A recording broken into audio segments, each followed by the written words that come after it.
ঘুম ঘুম চোখ শিওরে তুমি চোখের পাতা বোঝনি দেখেছি নির্ঘুম তোমায় যতবার চোখ মেলেছি আদরে মমতার চাদরে ছিলে আছো তুমি জানি শত সন্তানের জন্ম দিয়েছ তুমি পারো জননী সহস্র সন্তান যোগ্য সম্মান দিতে পারবে না জানি জননী তবু মমতায় নিঃস্বার্থ আলিঙ্গনে নিয়েছ জানি তুমি তাই মাগো সৃষ্টির সেরা আমার জননী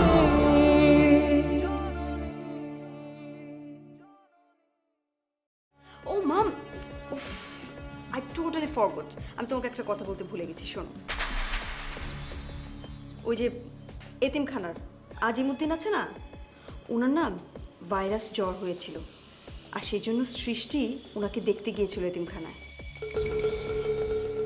কিন্তু ওই আজিম চাচাকে দেখতে যাওয়া ছিল একটা বাহানা ও কেন গিয়েছিল জানো ওর পুরনো বয়ফ্রেন্ডের সাথে দেখা করতে বুঝতে পেরেছো রিয়েলি বাবা বাবা বাবা হ্যাঁ আমার মেয়ের জীবন নষ্ট করে আমাকেই পুলিশে ভয় দেখাচ্ছেন আপনারা যান যান আপনার এখান থেকে যান জলদি প্লিজ বাবা বাবা কি হয়েছে বাবা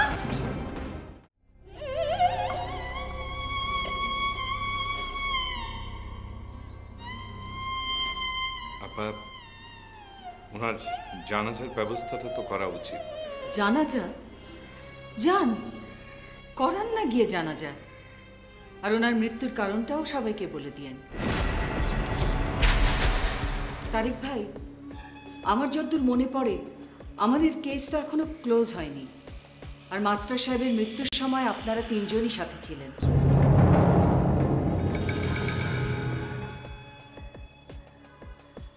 আমরা আবার কি করলাম আচ্ছা যাই হোক কি করেছি না করেছি সেটা না হয় পরে দেখা যাবে তো ডেড বডিটা তো পোস্টমর্টম করা দরকার তা না হলে ওটা মর্গে পড়ে থাকবে আর পুলিশ জেরা করবে তারিক ভাই থানা পুলিশ যে কি জিনিস তা আপনি খুব ভালো করেই জানেন না না মম আমার মনে হয় থানা পুলিশ করার কোনো দরকার নেই কিন্তু গোরস্থানে তো ডেথ সার্টিফিকেট লাগবে ওটা কোনো প্রবলেম না ভাই সাহেব হয়ে যাবে মম আপনি তাই করুন আমি বড় ভাই আর আমানকে নিয়ে ওনার দাফন কাপনের ব্যবস্থা করছি আব্বু আপনি আম্মুকে একটু বোঝান এসব থানা পুলিশ হলে কিন্তু অনেক ঝামেলা হয়ে যাবে আব্বু বাদেশা জানাজা আমি আজিমপুর গোরস্থানে সব ব্যবস্থা করে এসেছি ঠিক আছে তোমরা এদিকটা সামলাও আর আমি থানা পুলিশ সামলাচ্ছি আর ডেথ সার্টিফিকেটেরও ব্যবস্থা করছি তবে তার আগে আরেকটা ব্যাপারে পরিষ্কার হওয়া দরকার কি আন্টি আমাদের সামনে একটা বেসিক কোয়েশ্চেন এখন শাকিব যিনি গেছেন তিনি তো চলেই গেলেন কিন্তু যে বেঁচে রয়েছে তার কি হবে তোমরা কি একা আরশিকে এই অবস্থায় রেখে বাড়িতে চলে যাবে নাকি ওকে কোনো লেডিজ হোস্টেল বা কোনো আত্মীয় স্বজনের কাছে পাঠিয়ে দেবে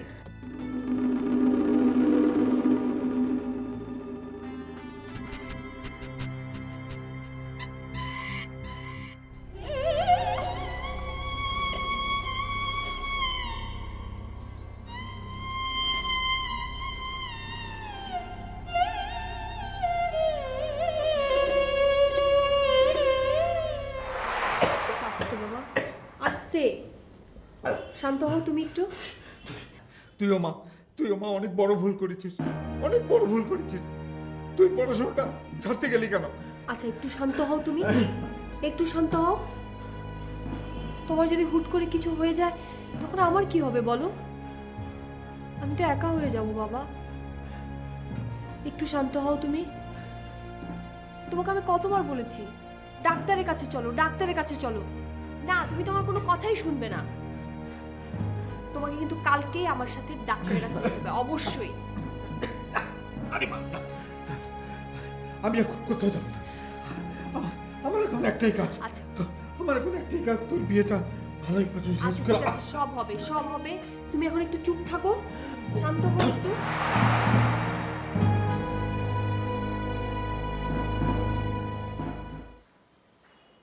না না, এভাবে চোরের মতো লুকিয়ে জানাজা পড়িয়ে দাফন করাটা ঠিক হবে না। পুলিশকে ইনফর্ম করা উচিত, তা না হলে কাল যদি এ নিয়ে কেউ প্রশ্ন তোলে তখন। রেশমা,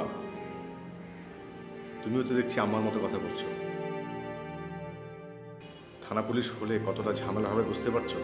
এখন থেকে ঝামেলা শুরু হয়ে যাবে। আম্মা জেদ ধরে আছে, পুলিশে খবর দাও, পুলিশে খবর দাও। পুলিশকে খবর দিলে সবার আগে হাজতে যেতে হবে আব্বা এবং আম্মাকে, সঙ্গে আমারও ভেসে যাবে। আল্লাহই জানে আব্বা আম্মা ভদ্রলোককে কি বোঝাতে গিয়েছিলেন যে ভদ্রলোক মারা গেল। কিন্তু আসি আর কি, বসে আছে, একেবারে পাথর হয়ে গেছে, কথাও বলছে না, কাঁদছেও না। বেচারি এতটুকু একটা মেয়ের উপর দিয়ে একের পর এক এত বড় ঝড়। আমি চেষ্টা করছি ওকে আমাদের বাড়িতে নিয়ে আসার। দেখি আমান কি করছে। আমান আছে এখানে, ও অনেক টেনশনে আছে। আচ্ছা শোনো, তুমি ওদের দুজনকে বাড়িতে নিয়ে আসো। আচ্ছা ঠিক আছে, আমি চেষ্টা করছি বাড়িতে আনবার। দেখি কি হবে জানি না। আচ্ছা।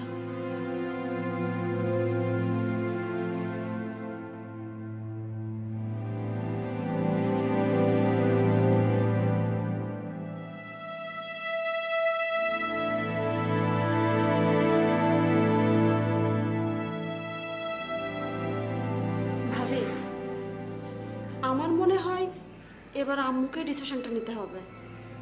ছোট ভাইয়াকে আম্মু আর এই বাড়িতে ঢুকতে দেবে না। তাহলে তো আরশিকে এই বাড়িতে এনে কোনো লাভ নেই, তার চেয়ে ওকে ওর কোনো রিলেটিভের ওখানে পাঠিয়ে দেওয়াটাই ভালো। আম্মু মনে হয় না তাতে রাজি হবে। বাড়ির সবাই এত টেনশনে আছে, আমার মনে হচ্ছে এই খবরটা সাগরকে দেওয়া উচিত। ও বলেছিল কয়েকদিনের মধ্যে এসে আমাকে নিয়ে চলে যাবে।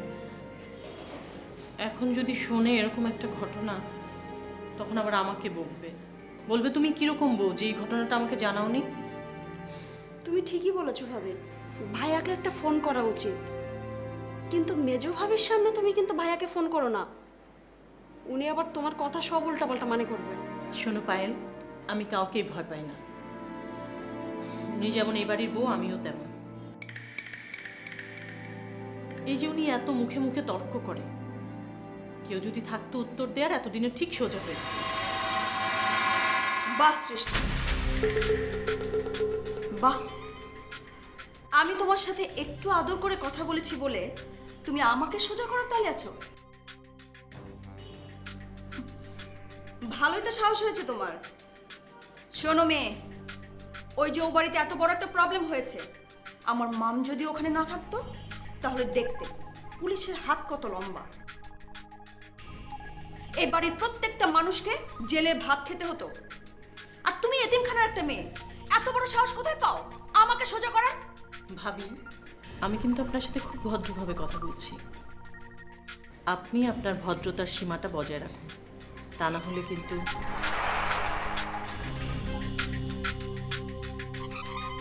না হলে কি করবে তুমি? কি করবে তুমি বলো? সময় হলে আপনি বুঝতে পারবেন আমি কি করতে পারি।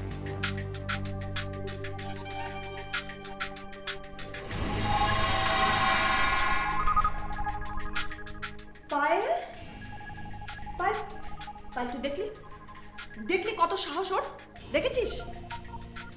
ভাবি তুমি কিছু মনে করো না, শুরুটা কিন্তু তুমিই করেছো।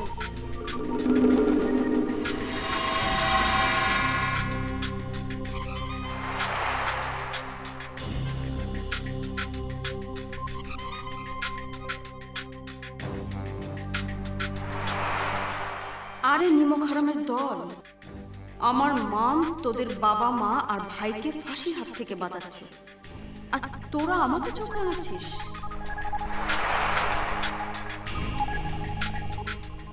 সৃষ্টি, তুমি সাপের লেজে পা দিয়েছ, এবার ছবল তোমাকে খেতেই হবে। আমি এক্ষুনি সাগরকে ফোন করে সব কিছু বলে দেব, সব কিছু।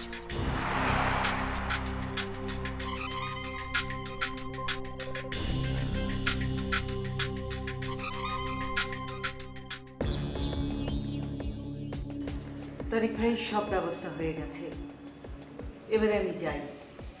আর যদি কোনো প্রবলেম হয় তাহলে আমাকে অবশ্যই ফোন করবেন, ওকে? মম, আজকে আপনি না থাকলে যে কি হতো, really we are grateful to you. Shakir, তোমাদের ফ্যামিলি তো আমারও ফ্যামিলি, তাই না?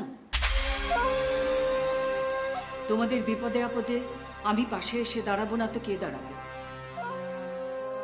তারিক ভাই, মরিয়মের খেয়াল রাখবেন, আর মনে রাখবেন, মরিয়ম যদি আবার হুট করে এর মধ্যে পুলিশ টুলিশকে ইনভলভ করে ফেলে তাহলে কিন্তু ব্যাপারটা আরো জটিল হয়ে যাবে। না না, তা হবে না। আর তাছাড়া জানাজার পর তো মেয়েটাকে এসে আমরা নিয়ে যাব। That's better. তা আমি তাহলে আসি। থ্যাংক ইউ আপা। ইটস মাই প্লেজার তারিক ভাই। তা শাকির, তোমার গাড়িটা এনেছো তো? জি মম।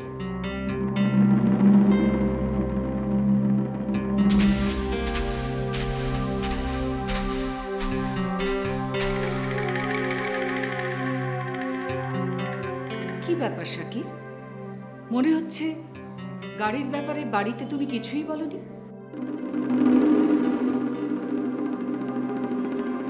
না মানে মম, সেই সুযোগই পাইনি।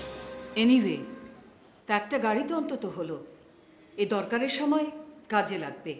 আরও যদি লাগে তো আমাকে বলো, আমি না হয় আমারটাই পাঠিয়ে দেব। আজ রাতে আর কোথাও যাব না, বাড়িতেই থাকবো। সো আমার গাড়িটা আমি পাঠাতেই পারি। না না মম, তার দরকার হবে না। ঠিক আছে, আমি তাহলে আসি। ডোন্ট ওয়ারি শাকির, মায়ের কাছে কাছে থেকো। কেসটা একটু ডিফিকাল্ট ছিল ভাই সাহেব, কিন্তু আমি সব সেটেল করে দিয়েছি। জি, আমি তাহলে আসি। দাঁড়া।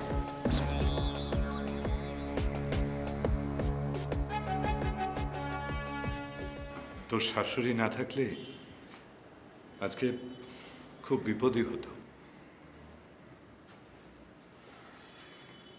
আব্বু চলো, জানাজার সময় হয়ে গেছে, আমি সব রেডি হয়ে গেছে, চলো।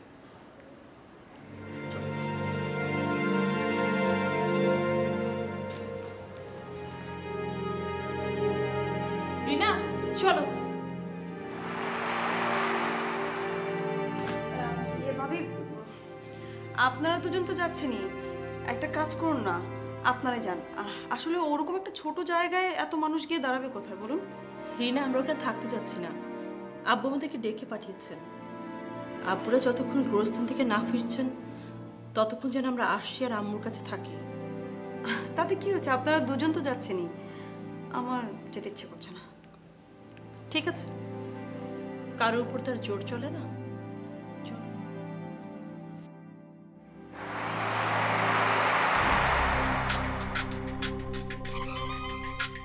আমাকে মনে হচ্ছে বাড়ির চাকর পেয়েছে, যখন যা হুকুম করবে আমাকে পালন করতে হবে।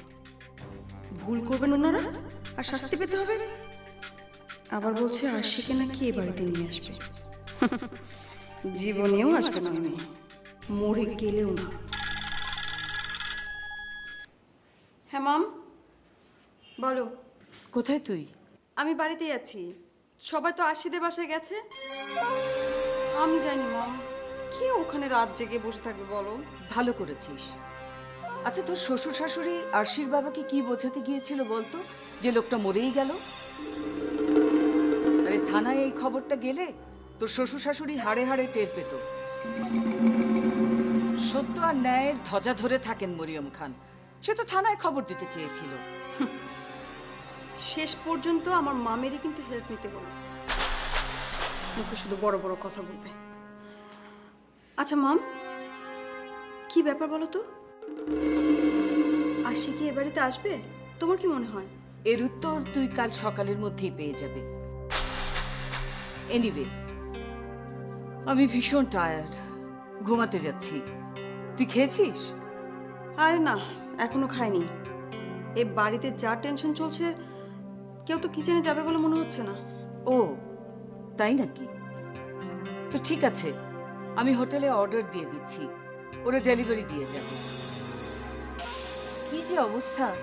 তোদের বাড়িতে তো আর কেউ বলেনি যে চুলা জ্বালানো যাবে না? না না মাম, ইটস ওকে। আমি কিছু খাবো না এখন, একটু ফ্রুটস খেলেই হবে। মাম, আমি রাখছি। হ্যাঁ, আমাকে জরুরি ফোন করতে হবে। আমি তোমাকে পরে ফোন দেবো। হ্যাঁ,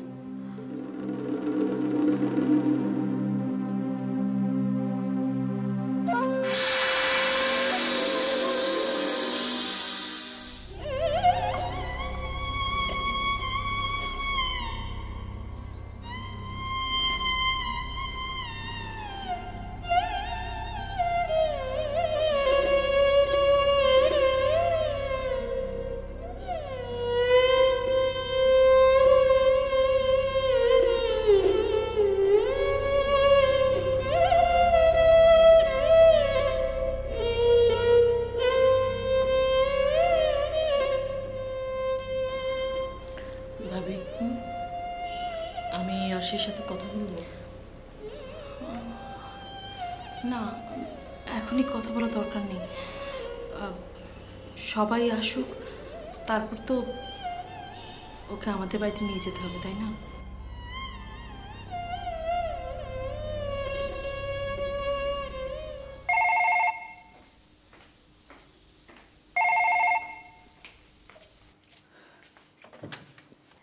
হ্যালো,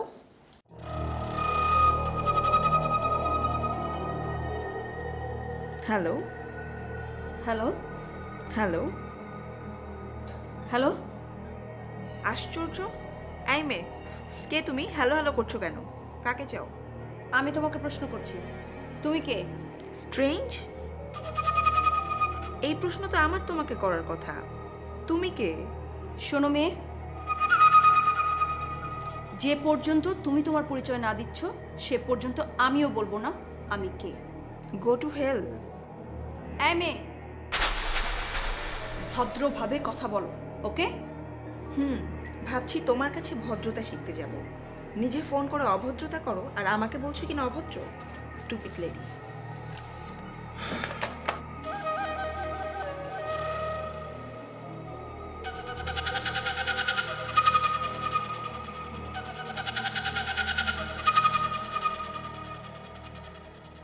কে যেন ফোন করে কথা বলে না, হ্যালো হ্যালো করতে থাকে।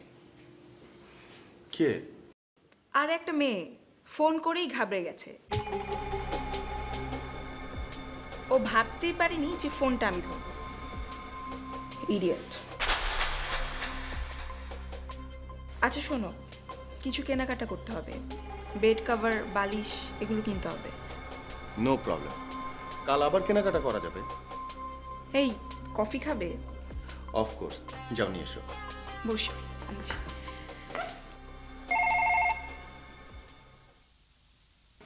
ওই যে আবার বোধহয় মেয়েটা। এবার ওকে এমন শিক্ষা দেব না। আরে দাঁড়াও, আমি দেখছি। তুমি কফি নিয়ে এসো।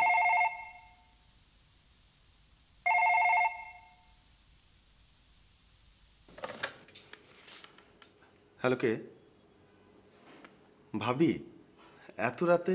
তার আগে বলো তো, এত রাতে তোমার ফোন কে ধরেছিল? বেয়াদব মেয়ে।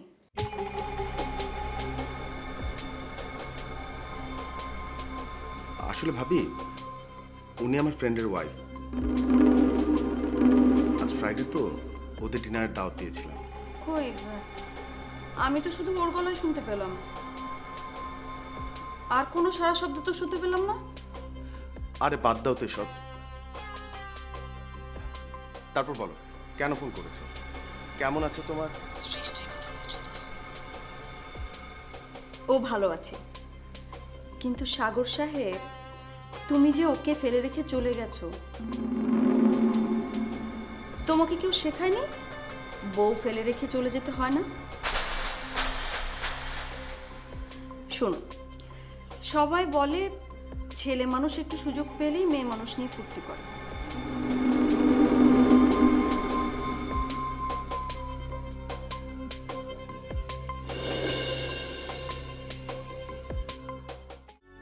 কি হলো, কথা বলছো না কেন? কি ভাবছো? জেনি,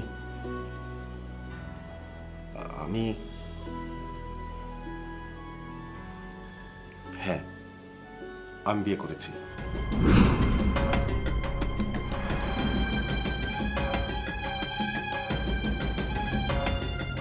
রং। আমি বলছি আমান ওই বাড়িতে এন্ট্রি পাবে না। আজ আমানকে ঘাড় ধরে বাড়ি থেকে বের করে দেওয়া হবে।